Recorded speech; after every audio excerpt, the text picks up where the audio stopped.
श्री सीताराम चंद्राभ्याम नमः।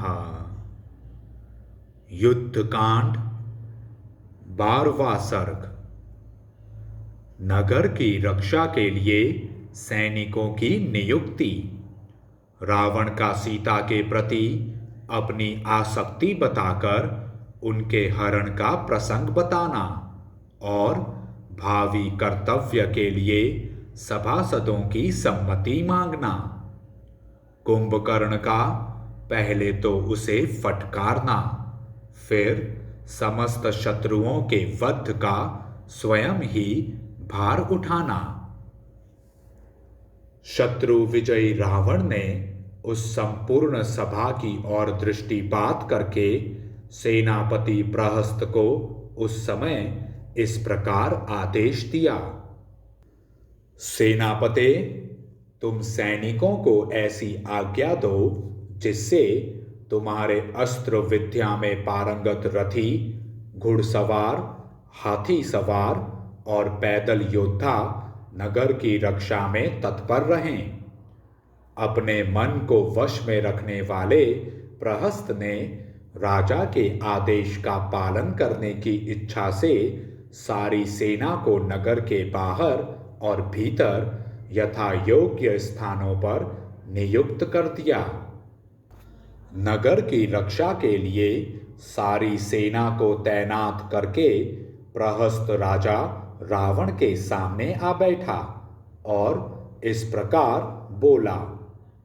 राक्षस राज, आप महाबली महाराज की सेना को मैंने नगर के बाहर और भीतर यथास्थान नियुक्त कर दिया है। अब आप स्वस्थ चित्त होकर शीघ्र ही अपने अभिष्ट कार्य का संपादन कीजिए।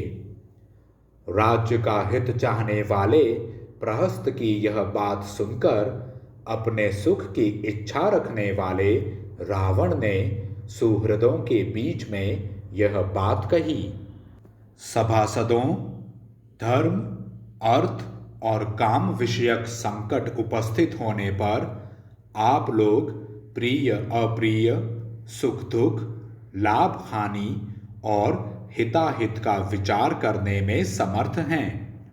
आप लोगों ने सदा परस्पर विचार करके जिन जिन कार्यों का आरंभ किया है वे सब के सब मेरे लिए कभी निष्फल नहीं हुए हैं। जैसे चंद्रमा, ग्रह और नक्षत्रों सहित मरुदगणों से घिरे हुए इंद्र स्वर्ग की संपत्ति का उपभोग करते हैं, उसी भांति आप लोगों से घिरा रहकर मैं भी लंका की प्रचुर राजलक्ष्मी का सुख भोगता रहूं, यही मेरी अभिलाषा है। मैंने जो काम किया है उसे मैं पहले ही आप सबके सामने रखकर आपके द्वारा उसका समर्थन चाहता था, परंतु उस समय कुंभकर्ण सोए हुए थे, इसलिए मैंने इसकी चर्चा नहीं चलाई।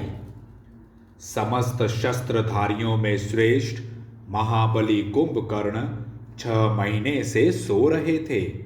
अभी इनकी नींद खुली है। मैं दंडकारण्य से, जो राक्षसों के विचरने का स्थान है, राम की प्यारी रानी जनक दुलारी सीता को हर लाया हूँ, किंतु वह मंदगामिनी सीता मेरी शैया पर आरूढ़ होना नहीं चाहती है। मेरी दृष्टि में तीनों लोकों के भीतर सीता के समान सुंदरी दूसरी कोई स्त्री नहीं है। उसके शरीर का मध्य भाग अत्यंत सूक्ष्म है, कटी के पीछे का भाग स्थूल है, मुख शरतकाल के चंद्रमा को लज्जित करता है। वह सौम्य रूप और स्वभाव वाली सीता सोने की बनी हुई प्रतिमा सी जान पड़ती है। ऐसा लगता है जैसे वह मयासुर की रची हुई कोई माया हो।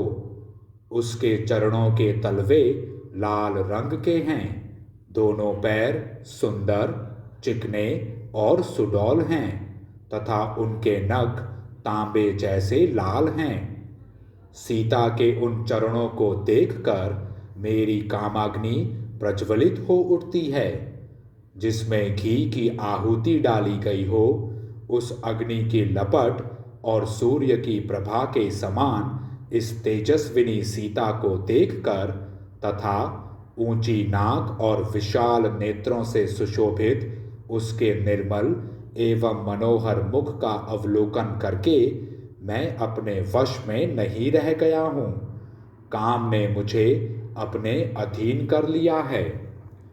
जो क्रोध और हर्ष दोनों अवस्थाओं में समान रूप से बना रहता है, शरीर की कांति को फीकी कर देता है और शोक तथा संताप के समय भी कभी मन से दूर नहीं होता, उस काम ने मेरे हृदय को कलुषित कर दिया है।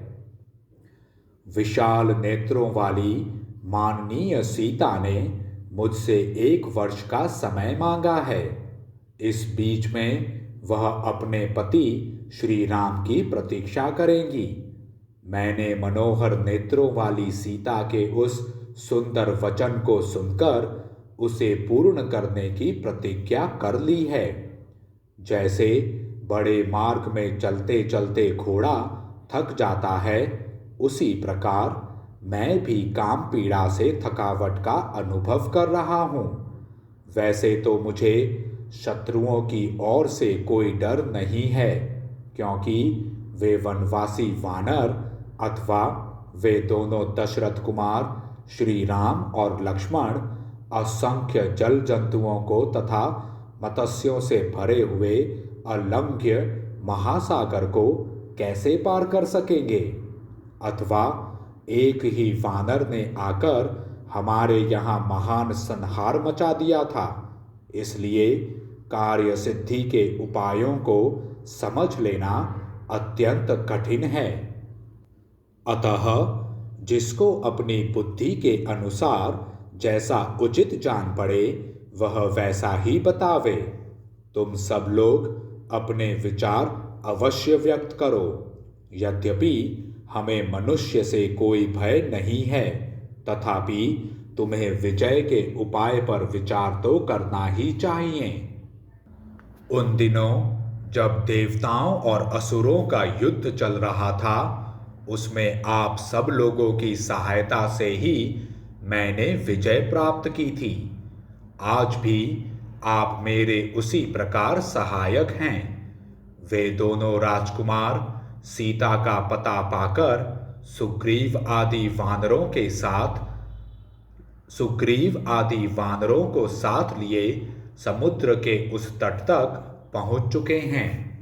अब आप लोग आपस में सलाह कीजिए और कोई ऐसी सुंदर नीति बताइए जिससे सीता को लौटाना न पड़े तथा वे दोनों दशरथ कुमार मारे जाएं।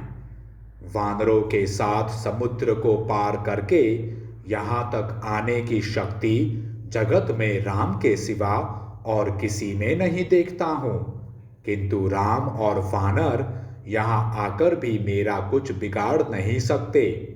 अतः यह निश्चय है कि जीत मेरी ही होगी। कामातुर रावण का यह खेदपूर्ण प्रलाप सुनकर कुंभकर्ण को क्रोध आ गया और उसने इस प्रकार कहा, जब तुम लक्ष्मण सहित श्री राम के आश्रम से एक बार स्वयं ही मनमाना विचार करके सीता को यहाँ बलपूर्वक हर लाए थे, उसी समय तुम्हारे चित्त को हम लोगों के साथ इस विषय में सुनिश्चित विचार कर लेना चाहिए था। ठीक उसी तरह जैसे यमुना जब पृथ्वी पर उतरने को उद्यत हुई, तभी उन्होंने यमुनोत्री पर्वत के कुंड विशेष को अपने जल से पूर्ण किया था। पृथ्वी पर उतर जाने के बाद उनका वेग जब समुद्र में जाकर शांत हो गया, तब वे पुनः उस कुंड को नहीं भर सकती। उसी प्रकार तुमने भी जब विचार करने का अवसर था, तब तो हमारे साथ बैठकर विचार किया नहीं। अब अवसर बिताकर सारा काम बिगड़ जाने के बाद तुम विचार करने चले हो। महाराज, तुमने जो यह छल पूर्वक छिपकर पर स्त्री हरण आदि कार्य किया है, यह सब तुम्हारे लिए बहुत अनुचित है। इस पाप कर्म को करने से पहले ही आपको हमारे साथ परामर्श कर लेना चाहिए था। दशानन, जो राजा सब राजकार्य न्यायपूर्वक करता है, उसकी बुद्धि निश्चय पूर्ण होने के कारण उसे पीछे पछताना नहीं पड़ता है। जो कर्म उचित उपाय का अवलंबन किए बिना ही किए जाते हैं तथा जो लोक और शास्त्र के विपरीत होते हैं, वे पाप कर्म उसी तरह दोष की प्राप्ति कराते हैं जैसे अपवित्र आभिचारिक यज्ञों में होमे गए हविष्य। जो पहले करने योग्य कार्यों को पीछे करना चाहता है और पीछे करने योग्य काम पहले ही कर डालता है, वह नीति और अनीति को नहीं जानता। शत्रु लोग अपने विपक्षी के बल को अपने से अधिक देखकर भी यदि वह हर काम में चपल हैं तो उसका दमन करने के लिए उसी तरह उसके छिद्र ढूंढते रहते हैं जैसे पक्षी दुर्लंघ्य क्रौंच पर्वत को लांघ कर आगे बढ़ने के लिए उसके छिद्र का आश्रय लेते हैं, जिसे कुमार कार्तिकेय ने अपनी शक्ति का प्रहार करके बनाया था। महाराज, तुमने भावी परिणाम का विचार किए बिना ही यह बहुत बड़ा दुष्कर्म आरंभ किया है। जैसे विष मिश्रित भोजन खाने वाले के प्राण हर लेता है, उसी प्रकार श्री रामचंद्र जी तुम्हारा वध कर डालेंगे। उन्होंने अभी तक तुम्हें मार नहीं डाला, इसे अपने लिए सौभाग्य की बात समझो।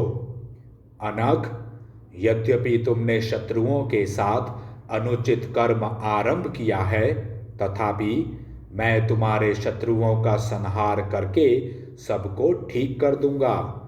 निशाचर, तुम्हारे शत्रु यदि इंद्र, सूर्य, अग्नि, वायु, कुबेर और वरुण भी हो तो मैं उनके साथ युद्ध करूंगा और तुम्हारे सभी शत्रुओं को उखाड़ फेंकूंगा।